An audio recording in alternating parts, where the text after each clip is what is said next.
The Japanese destroyer's searchlight swept across the water like the finger of death, missing our bow by mere feet. We held our breath, engines cut to idle, drifting in the darkness off Vella Lavella. 23 American sailors pressed against the deck of PT-164, trying to become invisible. In the cargo holds of the 3 Japanese transports behind that destroyer, nearly 8,000 enemy soldiers sat unaware that their journey to reinforce Kolombangara was about to end in the black waters of the Solomon Sea. The date was July 19, 1943, and in exactly 4 minutes we would unleash hell from the shadows. My hands gripped the twin .50 caliber mount so tightly my knuckles ached. Beside me, Ensign Robert Dutch van der Berg whispered coordinates to our skipper, Lieutenant Commander Arthur Mac McPherson. The green phosphorescent glow of our compass was the only light we dared show. Behind us, hidden in the moon's shadow cast by Vella Lavella's volcanic peaks, PT-168 and PT-171 waited for our signal. We were America's secret weapons, and the Japanese Navy was about to discover why darkness was no longer their ally.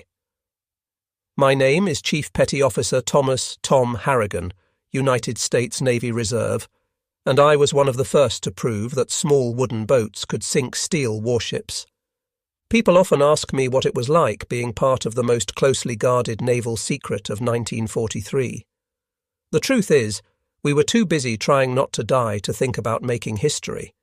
We only knew that if we failed tonight, those 8,000 Japanese soldiers would reach Kolombangara, where they would slaughter American boys trying to take that strategic airfield. Every torpedo we carried represented hundreds of American lives that might be saved. Every enemy transport we sent to the bottom meant parents back home who wouldn't receive that dreaded telegram from the War Department. To understand how 3 boats smaller than most private yachts could challenge the Imperial Japanese Navy at the height of its power, you need to understand what we were up against in the summer of 1943. The Japanese had turned night fighting into an art form. Since their victory at Savo Island the previous August, where they sank 4 Allied cruisers without losing a ship, they owned the darkness in the Solomon Islands. Their sailors trained for years in night combat, learning to fight without radar, using only keen eyesight and practiced coordination. They called their nighttime supply runs the Tokyo Express, and we called them the Rat Run. Either way, they moved troops and supplies with near impunity once the sun went down. The American Navy had bigger ships, better radar, and more firepower, but we were losing the night war. Our admirals, trained in the traditional battle line tactics of Jutland and Manila Bay, couldn't adapt quickly enough to this new kind of warfare. Our cruisers and destroyers, designed for fleet actions in open ocean, were sitting ducks in the confined waters of the Solomons. We needed something different, something the Japanese wouldn't expect. That something was being built in secret boatyards from New Orleans to New York, and it would revolutionize naval warfare forever. The PT boat, patrol torpedo boat, was born from desperation and American ingenuity. At 80 feet long and 20 feet wide, they were constructed from laminated mahogany plywood, not steel. 3 Packard V-12 engines, modified versions of the Liberty aircraft engine, pushed them to speeds over 45 knots, faster than any torpedo or conventional warship. We carried 4 21-inch torpedo tubes with Mark 13 torpedoes, a 20mm Oerlikon cannon, 4.50 caliber machine guns, and enough ammunition to raise hell for about 15 minutes of sustained combat. After that, we better be heading home or heading to the bottom. I first saw a PT boat in February 1943 at the Motor Torpedo Boat Squadron's training centre in Melville, Rhode Island. I was a destroyer sailor, fresh from convoy duty in the North Atlantic, when the Navy asked for volunteers for hazardous duty with experimental vessels. The recruiter wouldn't tell us what these vessels were, only that the casualty rate was expected to be over 50%. Out of 200 volunteers, they selected 40. I made the cut because I could navigate by stars and had small boat experience from growing up on Chesapeake Bay. The first time I stepped aboard PT-164, I thought the Navy had lost its mind. This wasn't a warship. It was a glorified speedboat with delusions of grandeur. The hull was wood, in a war of steel and armour. The living quarters were so cramped that hot bunking wasn't just common, it was mandatory. There was no armour protection except for some sheet metal around the bridge. One good hit from anything larger than a rifle bullet, and we'd be matchsticks floating on the water. But then I met Mac McPherson, and everything changed. Mac was 28 years old, ancient by PT boat standards, with eyes that had seen too much already. He'd been at Pearl Harbor aboard the destroyer USS Shaw when the Japanese attacked, had fought at Midway, and volunteered for PT boats because, in his words, "I'm tired of being a target. Time to become the hunter." Mac understood something that would take the rest of us weeks to learn. PT boats weren't meant to fight like conventional warships. We were maritime guerrillas, seagoing assassins who struck from ambush and vanished before the enemy could react. Our crew was a collection of misfits and specialists who'd never have served together on a regular Navy vessel. Dutch van der Berg, our executive officer, was a Yale mathematics professor who could calculate torpedo firing solutions in his head faster than most men could work a slide rule. Chief Motor Machinist's mate Carlos Charlie Mendoza had been building racing engines in Los Angeles before the war, and could make our temperamental Packards purr like kittens or roar like lions, depending on what we needed. Radio man second class. William Sparks Patterson came from the submarine service, where he'd learned to operate radios in absolute silence. Our torpedo man, gunner's mate first class Patrick Paddy O'Brien, was an artist with those mechanical fish. Each Mark 13 torpedo weighed 2,200 pounds and cost as much as a house back home. Paddy treated them better than most men treated their wives, constantly adjusting, cleaning and sweet-talking them. "These beauties," he'd say while polishing the bronze propellers, "are the only reason the Japs will take us seriously. One shot, one kill, or we're just expensive target practice." The rest of our 12-man crew included 2 more gunners, an engineer, a cook who doubled as a medic, and 3 seamen who did everything else. We were blacks and whites, city boys and farm kids, high school dropouts and college graduates, united by one simple fact. We were all volunteers who'd signed up knowing we probably wouldn't survive the war. Training at Melville was brutal and unforgiving. The Navy had learned from early PT boat losses that enthusiasm wasn't enough. We needed to be faster, smarter, and more vicious than anything the Japanese could throw at us. We practiced high-speed attacks until we could launch torpedoes accurately while bouncing across waves at 40 knots. We learned to navigate by sound and instinct when tropical squalls reduced visibility to 0. Most importantly, we learned to think like pirates rather than sailors.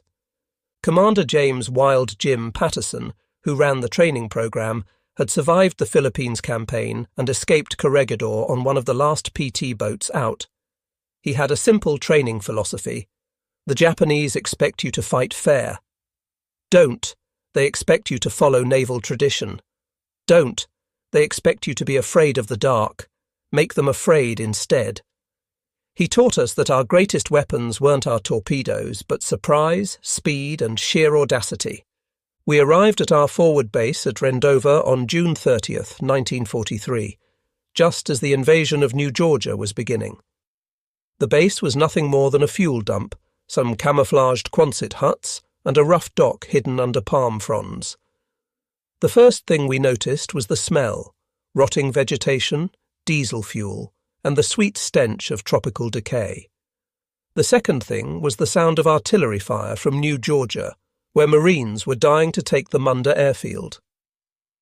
Motor Torpedo Boat Squadron 9, our unit, consisted of 12 PT boats tasked with interdicting Japanese reinforcement attempts in the Central Solomons. Our mission sounded simple: patrol the waters between the major Japanese bases and sink anything flying the rising sun. The reality was far more complex. These waters were a maze of coral reefs, volcanic islands, and hidden Japanese strongpoints. The enemy had seaplanes for reconnaissance, coast watchers on every major island, and destroyer squadrons specifically trained to hunt PT boats. Our first patrol on July 5th was a disaster. 3 boats, including ours, attempted to intercept a Japanese convoy near Visu. We were spotted by an enemy float plane before we could get into attack position, and suddenly 4 destroyers were bearing down on us with searchlights blazing and guns firing. We scattered like rabbits, racing through a gauntlet of shell splashes. PT-158 took a direct hit from a 5-inch shell and disintegrated. 12 men gone in an instant, blown to fragments along with their boat. We spent 4 hours dodging through reefs and islands before finally escaping. No torpedoes fired, no enemy ships damaged, and we'd lost a boat and crew. That night, huddled in our base at Rendova, Mac gathered us together. "We learned something important today," he said quietly. "We can't fight them like destroyers fight each other. We're not built for gun duels. We strike from ambush or we don't strike at all." It was a hard lesson, paid for in blood, but it would shape every mission that followed. Over the next 2 weeks, we developed new tactics through trial and error. We learned to use the island's radar shadows to mask our approach. We discovered that shutting down 2 engines and running on one reduced our noise signature dramatically. Most importantly, we figured out how to coordinate attacks between multiple boats using simple light signals that the Japanese couldn't intercept. The intelligence network supporting us was remarkable. Australian coast watchers, hiding in the hills of Japanese-occupied islands, would radio enemy ship movements. Native Solomon Islanders, risking execution if caught, would paddle their canoes out to meet us with information about Japanese positions. Sometimes we'd get decrypt intelligence from Pearl Harbor, giving us exact convoy schedules. But most of the time, we hunted by instinct and experience. The PT boats were still classified as secret weapons in July 1943. Official Navy communications never mentioned us by name, referring only to small craft or mosquito boats. The Japanese knew something was hitting their convoys, but their initial reports described us as submarines or mines. They couldn't believe the Americans would send wooden speedboats against steel warships. That ignorance was our greatest advantage. On the night of July 18th, Coast Watcher reporting indicated a major Japanese reinforcement convoy would run through Blackett Strait, heading for Vella on Kolombangara. This was the target we'd been waiting for. Multiple transports with minimal escort, forced to pass through narrow waters where their superior numbers wouldn't help them. Mac volunteered our boat to lead the attack, along with PT-168, skippered by Lieutenant Henry Hank Bramwell, and PT-171 under Lieutenant Junior Grade Joseph Joey Antonelli. The briefing that evening was tense. Intelligence estimated 3 large transports escorted by 1 or 2 destroyers, carrying elements of the Japanese 13th Regiment, elite troops who'd fought in China and the Philippines. These weren't construction battalions or supply troops. These were frontline soldiers who would make our Marines' lives hell on New Georgia. Commander William Bill Specht, our squadron leader, made it clear, "Gentlemen, this convoy cannot reach Vella. I don't care if you have to ram those transports. They go to the bottom tonight." As the sun set on July 19th, painting the sky blood red over the Solomons, we made our final preparations. Paddy O'Brien ran through his torpedo checklist for the 5th time, setting the Mark 13s for a depth of 10 feet and the speed for 28 knots, optimal settings for hitting a loaded transport. Charlie Mendoza had our engines tuned to perfection, mufflers installed to reduce noise. Dutch Vanderberg plotted and replotted our attack approach, calculating currents, wind, and the moon's position. I checked my machine guns one last time, ensuring the ammunition belts fed smoothly. We loaded nothing but armor-piercing and incendiary rounds. Regular ball ammunition was useless against steel ships, but API rounds could penetrate bridge windows, start fires, and suppress enemy gun crews. Every 5th round was a tracer, creating lines of fire that looked like deadly fireworks in the night sky. At 20-30 hours, we slipped our moorings and headed into the gathering darkness. The 3 boats moved in column formation, engines muffled to a low rumble. As we cleared Rendova harbour, Mac ordered us to test weapons. The night erupted briefly in gunfire as 12 machine guns and 3 20mm cannons barked into the empty sea. Then silence again, broken only by the rhythmic pulse of our engines and the hiss of water along our hulls.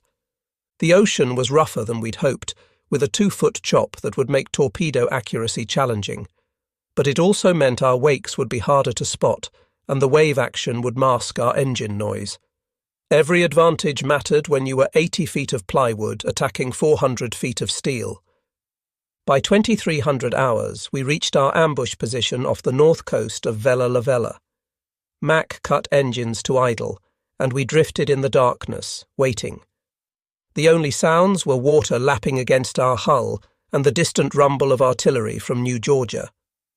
Then, at 23:47 hours, Sparks Patterson picked up a transmission from Coastwatcher reporting, 3 large ships, 2 escorts, bearing 280, speed 18 knots, range 15 miles from your position. The hunt was on. Mac started 2 engines, keeping them at low throttle as we moved to intercept. The mathematics were simple but crucial. The enemy convoy was making 18 knots on a steady course. We could make 35 knots without creating too much wake. If we positioned ourselves correctly, we'd intercept them just as they entered the narrowest part of Blackett Strait, where they'd have no room to manoeuvre. At 00:18 hours on July 20th, Dutch spotted them through his binoculars. Dark shapes against the starfield, exactly where they should be. The Japanese were maintaining perfect formation, 2 destroyers in the lead, 3 transports following, with another destroyer bringing up the rear. They showed no lights, but their size and regular spacing made them easy to track once you knew where to look. Mac's plan was elegantly simple and incredibly dangerous. PT-168 would attack from the port side, PT-171 from starboard, while we went straight up the middle after the lead transport. It meant passing between the escort destroyers, literally threading the needle between death on either side. But if it worked, we'd cause maximum confusion and have clear shots at all 3 transports. "All ahead slow," Mac whispered. We crept forward at 5 knots, barely moving, letting the convoy come to us. At 2,000 yards, we could hear their engines, the deep thrumming of massive diesels pushing thousands of tons through the water. At 1,500 yards, we could see individual details: the pagoda-style bridge of the lead destroyer, the cargo booms on the transports, even figures moving on deck. At 1,000 yards, Mac gave the signal. 3 clicks on the radio, and all 3 PT boats surged forward simultaneously.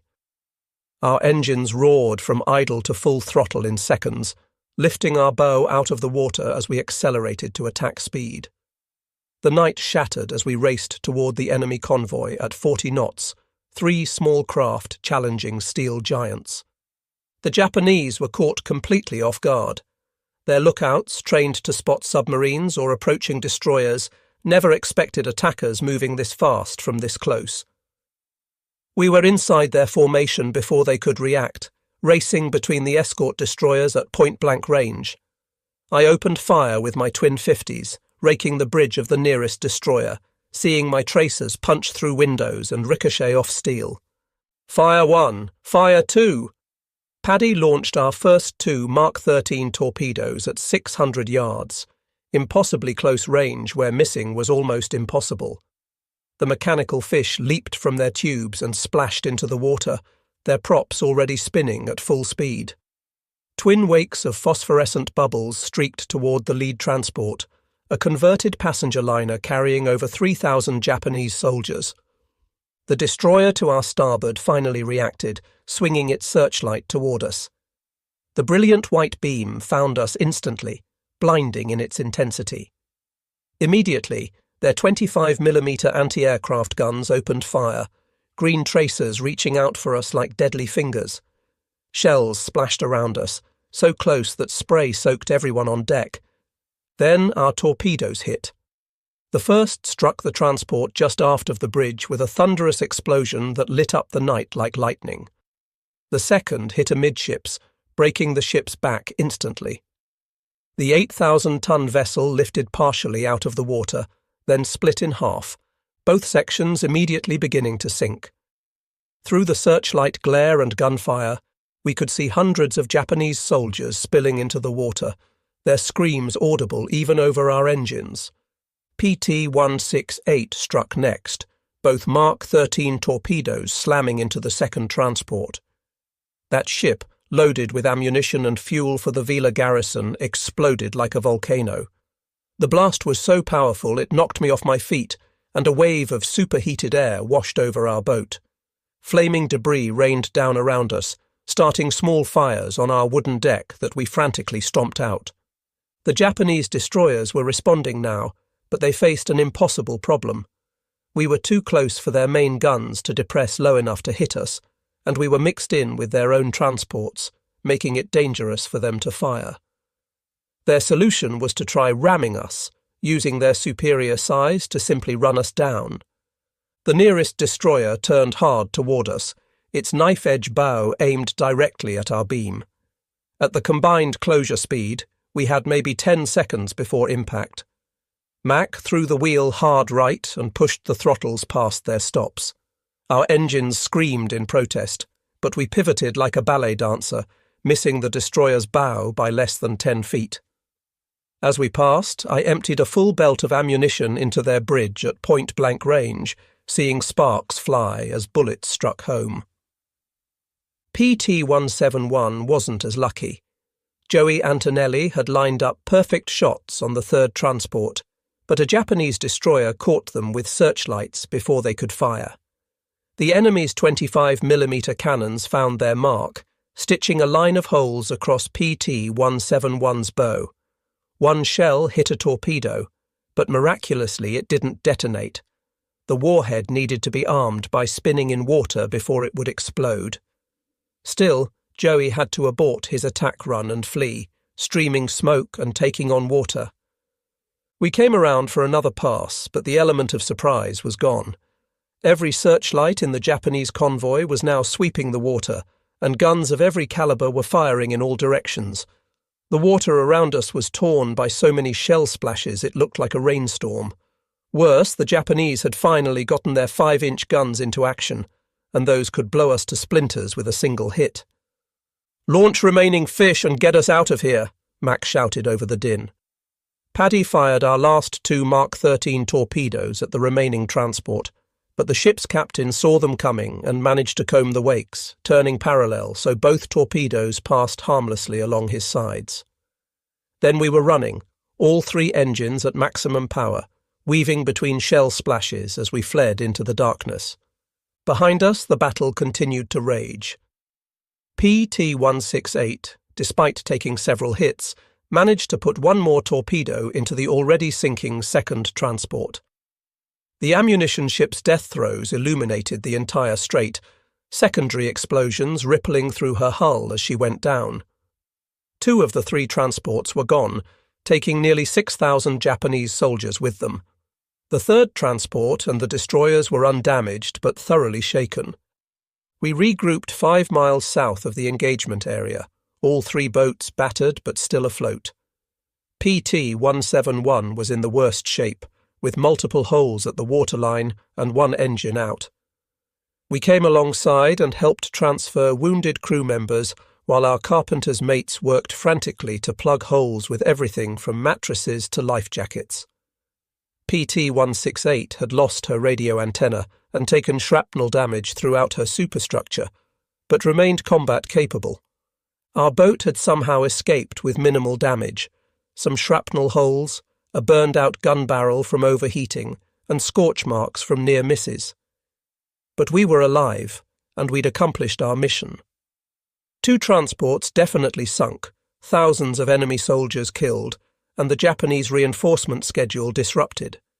The surviving transport, rather than continue to Vella, reversed course and headed back to Rabaul. The journey back to base was tense. Japanese float planes were up at first light, searching for us. We hid in the shadow of small islands, camouflaged with palm fronds, engines off, barely breathing as enemy aircraft droned overhead. It took us 14 hours to cover what should have been a 3-hour journey, but we all made it back to Rendova. The debriefing was exhaustive. Intelligence officers wanted every detail: Japanese tactics, weapon effectiveness, enemy response times.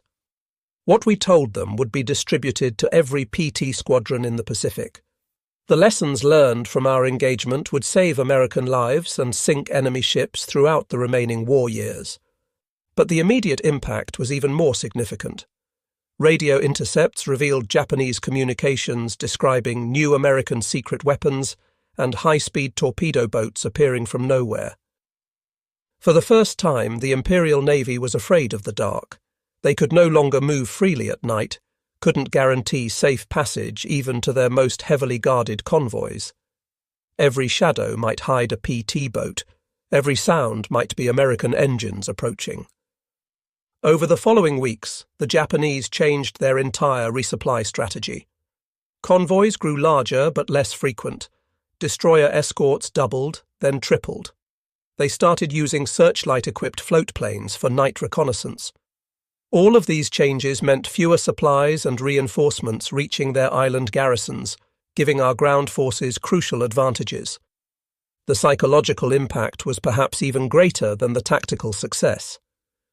Japanese soldiers waiting for reinforcement that never came began to lose hope.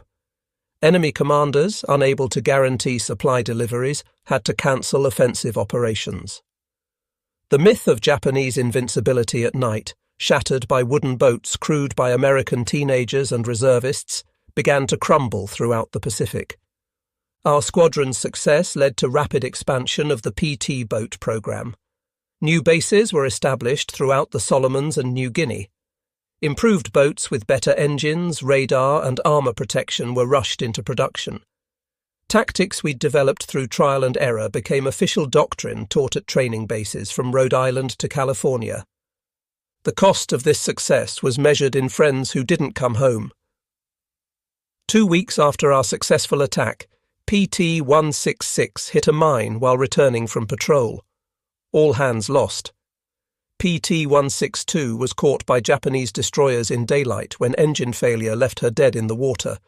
They shot her to pieces. Only 3 survivors were pulled from the water.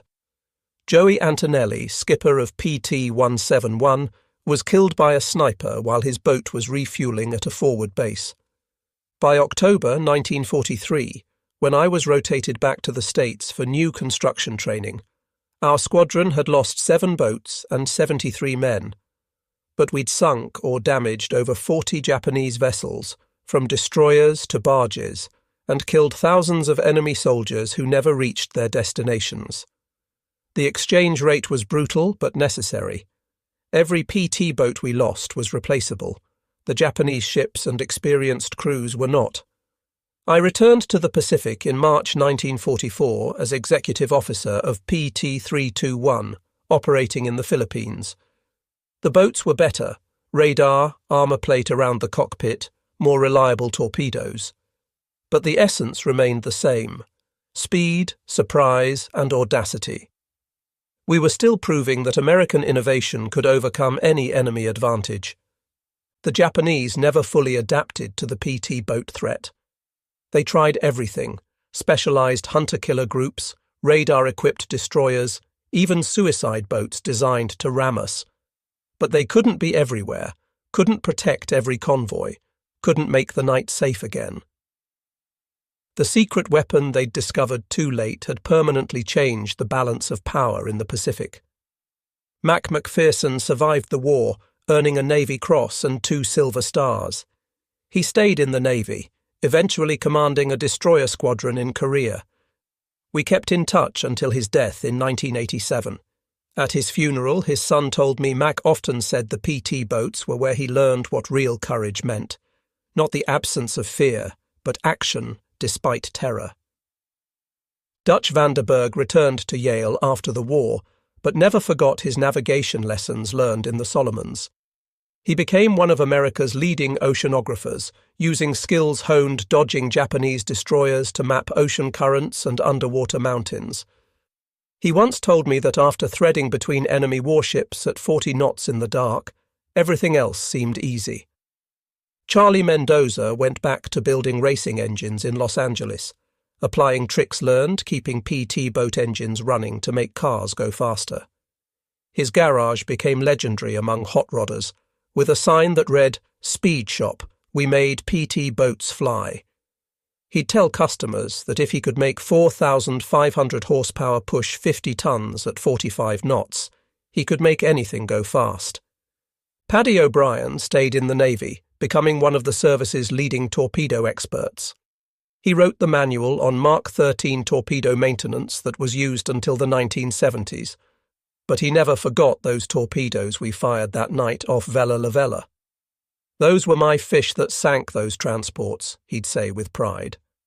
2 shots, 2 hits, 6,000 Japanese who never made it to kill Americans. The PT boat story is often overshadowed by the bigger battles of World War II, Midway, Guadalcanal, Leyte Gulf. But for those of us who served on these tiny wooden warriors, we knew we'd been part of something revolutionary.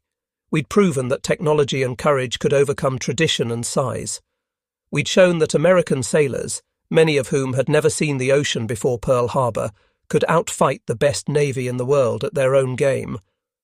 The secret of our success wasn't really the boats themselves, though they were marvels of engineering. It wasn't our torpedoes, though when they worked, they were devastating. The real secret was the American spirit of innovation, the willingness to try something completely different when conventional methods failed. While our admirals initially dismissed PT boats as toys, junior officers and enlisted men proved that toys with teeth could change the course of a war. Every time I read about modern naval warfare, missile boats, stealth technology, asymmetric warfare, I see the legacy of those PT boats. We proved that naval combat didn't have to be about battleships slugging it out at 20,000 yards. It could be about speed and stealth, about hitting where the enemy didn't expect and disappearing before they could respond. Every fast attack craft in today's Navy carries DNA from those plywood speedboats that terrorized the Japanese Navy. The Japanese phrase that entered their naval vocabulary in 1943 was simply mosquito boat terror, a fear that spread throughout their fleet. Post-war interviews with Japanese naval officers revealed that PT boats caused disruption far beyond our actual numbers. They had to assume we were everywhere, had to plan for attacks that might never come, had to waste resources defending against threats that might be shadows. Admiral Tanaka Raizo, who commanded many of the Tokyo Express runs, wrote after the war, "The American PT boats were our worst nightmare. Submarines we could hunt with depth charges. Aircraft we could see coming. But these devil boats appeared from nowhere, struck like cobras, and vanished into the night. They made us afraid of our own element, the darkness we had once ruled." That fear, that uncertainty we created, was worth more than any number of ships sunk. It represented the turning point when the Imperial Japanese Navy, which had dominated the Pacific since Pearl Harbor, began to doubt itself. When sailors who had trained their entire lives for night combat started fearing shadows, the psychological battle was already won. The technical evolution of PT boats during the war was remarkable. The early boats like ours were essentially peacetime designs pressed into combat service. By 1945, PT boats carried radar, rockets, advanced torpedoes, and even primitive guided missiles. But the core concept never changed: small, fast, deadly, and crewed by volunteers willing to take insane risks for their country. One story that captures the PT boat spirit happened in October 1944 during the Battle of Leyte Gulf. A squadron of PT boats, hopelessly outgunned, attacked the Japanese battleship Yamato, the largest warship ever built. Their torpedoes couldn't even penetrate Yamato's armor belt, but they attacked anyway, forcing the massive battleship to take evasive action and buying time for American escort carriers to escape. Small boats didn't sink the Giant that day, but their courage saved American lives. The PT boat bases themselves became legends. Rendova, Tulagi, Mios Woendi, exotic names that meant mosquitoes, malaria, and midnight missions. These weren't Pearl Harbor or San Diego with their officers' clubs and clean sheets. These were muddy hellholes where we lived on Spam and cigarettes, where mail took months to arrive, where the only entertainment was poker and rumours. But morale remained high because we knew we were making a difference. The natives of the Solomon Islands deserve special recognition. They risked everything to help us, guiding us through reefs, rescuing downed airmen and shipwrecked sailors, providing intelligence on Japanese movements. Many were executed when caught helping Americans. Their courage and sacrifice were essential to our success. Without their help, we would have been blind and lost in those island mazes. The coast watchers, those lonely volunteers hiding on Japanese-occupied islands with radios and binoculars, were our guardian angels. They'd report 40 bombers heading your way, or destroyer squadron moving south at high speed. Many times their warnings saved our bases from surprise attack or helped us position for perfect ambush. We never met most of them, but we owed them our lives. One technological advancement that revolutionized PT boat operations was radar. The first sets were so primitive they could barely distinguish between an island and a ship, but by late 1944 we could track targets in complete darkness and fog. The Japanese, who had relied on superior night vision and training, suddenly found themselves at a disadvantage. We could see them before they could see us, the ultimate advantage in night combat. The evolution of our tactics was constant. We learned to use aluminum foil strips to confuse Japanese radar. We developed wolf pack tactics, coordinating attacks by multiple boats from different directions. We figured out how to use shore batteries as diversions, getting the enemy to reveal their positions by firing at fake targets while we manoeuvred for the real attack. The most dangerous missions were the ones nobody heard about, inserting coast watchers behind enemy lines, evacuating trapped Marines from surrounded beaches, running ammunition to isolated outposts under enemy fire. These weren't glamorous torpedo attacks, but grinding, dangerous work that saved countless lives. We became the Navy's Swiss Army knife, used for any job too dangerous or too crazy for conventional vessels. Personal relationships on PT boats were unique in the military. On a destroyer with 300 men, you might not know everyone's name. On a PT boat with 12 men, you knew everything: who snored, who had nightmares, who got seasick, who could be counted on when things went to hell. That intimacy created bonds that lasted lifetimes.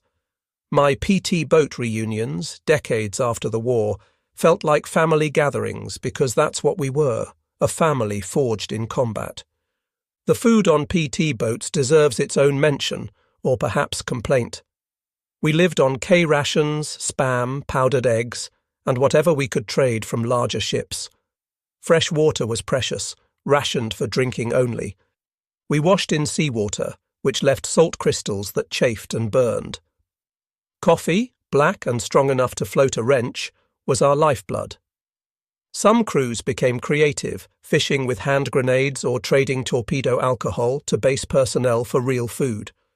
Maintenance was constant and critical. Salt water corroded everything, tropical heat rotted wood and fabric, and high-speed operations stressed every component to its limits.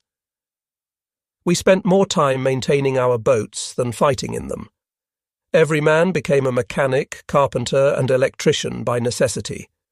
A PT boat with engine failure in enemy waters was a death trap, so we treated maintenance like a religion. The weather in the Solomons was our constant enemy. Tropical squalls could appear from nowhere, turning calm seas into mountains of water. Lightning strikes could fry our radios and electrical systems. The heat and humidity were so oppressive that men would pass out at their posts. But bad weather was also our friend, hiding us from enemy aircraft and making our small boats harder to spot among the wind-driven waves.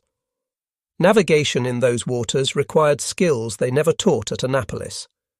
Charts were often wrong, based on surveys from the 1800s. Coral reefs could appear overnight after storms. We learned to read watercolour and wave patterns, to smell land before seeing it, to navigate by instinct when instruments failed. Every successful patrol added to our mental maps of those deadly waters. The Japanese response to PT boats evolved throughout the war. They developed special shallow-draft destroyers specifically to hunt us. They created coordinated search patterns using float planes and destroyers together. They even tried using captured PT boats as decoys. But for every countermeasure they developed, we developed countermeasures. It became a deadly game of chess played at 40 knots in the dark. One aspect rarely discussed was the psychological toll. Living constantly on edge, knowing that any patrol could be your last, watching friends die in horrific ways, it marked us all. Some men cracked, requesting transfers even though it meant being labelled cowards. Others became addicted to the adrenaline, volunteering for increasingly dangerous missions. Most of us just endured, finding ways to cope with fear that never really went away. The humour that developed was dark but necessary. We named our boats things like Sudden Death, Hell's Angels, and Grim Reaper. We painted cartoon characters on our torpedoes. Donald Duck riding a torpedo was popular. We made up songs about sinking Japanese ships, the more gruesome the better. It was psychological armour, a way to make the unbearable bearable. The impact of PT boats extended beyond the Pacific. When the Normandy invasion was planned, PT boats were included to protect the fleet from German E-boats. The lessons learned in the Solomons were applied in the Mediterranean, the English Channel, and even the rivers of Europe. American PT boat doctrine influenced naval thinking worldwide, inspiring similar programs in dozens of navies. Looking back now, decades later, I'm amazed we survived. We were mostly kids, playing with deadly toys in a war that killed millions. We made mistakes that should have killed us, took risks that make me shudder in retrospect. But we also accomplished something remarkable. We took an untested concept and turned it into a war-winning weapon. We proved that American innovation and courage could overcome any obstacle. The legacy of PT boats lives on in today's Navy. Every fast attack craft, every special operations boat, every vessel designed to strike quickly and disappear carries the DNA of those original mosquito boats. The sailors who crew them probably don't know about nights off Vella Lavella or the terror we brought to Japanese convoys, but they're our spiritual descendants, carrying on the tradition of speed, surprise, and audacity. When people ask me if I'm proud of my service, I tell them about that night of July 20th, 1943. 3 small wooden boats attacked a major enemy convoy and sent thousands of Japanese soldiers to the bottom. We emerged from darkness, just as our title suggests, and disappeared before the enemy could respond. We were America's secret weapon, and we changed the course of the Pacific War. The Japanese were stunned not just by our boats, but by what they represented: American willingness to innovate, to take risks, to challenge conventional wisdom. They had studied our Navy for decades, knew our battleships and carriers, our traditions and tactics. But they never imagined we'd send wooden speedboats armed with torpedoes to challenge their steel warships. That failure of imagination cost them dearly. In the end, the story of PT boats is a uniquely American story. We took a British concept, powered it with Packard engines designed for aircraft, armed it with torpedoes originally designed for destroyers, and crewed it with civilians who'd never seen the ocean before Pearl Harbor. It shouldn't have worked, but it did, because we made it work through sheer determination and ingenuity. The last operational PT boat was retired in 1959, replaced by newer, faster, more capable vessels. But for those of us who served on them in World War II, they'll always be the boats that won the war in the Pacific. We proved that size doesn't determine victory, that courage matters more than armour, and that American sailors in wooden boats could defeat anyone, anywhere, anytime. As I finish this account, Sitting in my study, surrounded by faded photographs and yellowed newspaper clippings, I can still hear those Packard engines roaring in the night. I can still feel the spray of Solomon seawater on my face, still smell the cordite and diesel fumes. Most of all, I can still feel the pride of being part of something revolutionary, something that changed naval warfare forever. We were boys who became men in those wooden boats, fighting a war we didn't start but were determined to finish. We attacked from darkness because that's where we were strongest, where our speed and surprise gave us the advantage. The Japanese learned to fear the darkness they once owned, learned that American ingenuity could turn any disadvantage into an advantage. That's the legacy of PT boats, not just the ships we sank or the battles we won, but the proof that free people fighting for their freedom can overcome any tyranny. We were small, fast, and deadly. We were secret weapons that stayed secret just long enough to turn the tide. We were the mosquito fleet that brought down an empire, one torpedo at a time. The Japanese were stunned by America's secret PT boats because they represented everything the Imperial Navy hadn't expected from Americans: innovative thinking, aggressive tactics, and the willingness to risk everything on an unproven concept. By the time they understood the threat we posed, it was too late. The shadows they had once ruled now belonged to us, and from those shadows we struck without mercy until the rising sun finally set on Japan's Pacific Empire.